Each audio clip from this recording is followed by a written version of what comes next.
হিপনোটাইজের কথা তো আমরা কম বেশি সবাই শুনেছি, কিন্তু এই ভিডিওটি আপনারা দেখলে অবাক হয়ে যাবেন যে এরকম ধরনের হিপনোটাইজও সম্ভব। ভিডিওর প্রথমে দেখা যাচ্ছে দুইটি লোক দাঁড়িয়ে আছে এবং এই কালো পোশাক পরা লোকটিকে দেখে মনে হচ্ছে একটা পুরো জীবন্ত লাশ।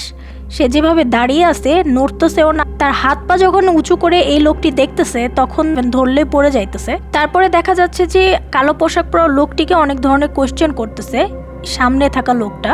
হঠাৎ করে দেখা গেল এই সামনের লোকটা একটা অস্বাভাবিক আচরণ শুরু করছে। দেখে মনে হইতেছে এই লোকটাকে, এই কালো পোশাক পরা লোকটা কোনোভাবে হিপনোটাইজ করছে ওর কিছু একটা করছে। যখন লোকটা মাটিতে পড়ে গেছে তখন কালো পোশাক পরা লোকটা তাকে হেল্প না করে উল্টো সেই জায়গা থেকে হেঁটে চলে যাইতেছে। দেখে মনে হইতেছে কালো পোশাক পরা লোকটা এই কাজটা ইচ্ছাকৃতভাবে করছে। এরপরে এই ভিডিওটিতে আমি যেটা দেখতে পাইলাম এটা আমি কখনো কল্পনাও করিনি। কিছুক্ষণ পরে এই লোকটার পুরো শরীরটা একটা বালুতে পরিণত হয়ে গেল চোখের সামনে, ইভেন ক্যামেরাতেও ধরা পড়ছে।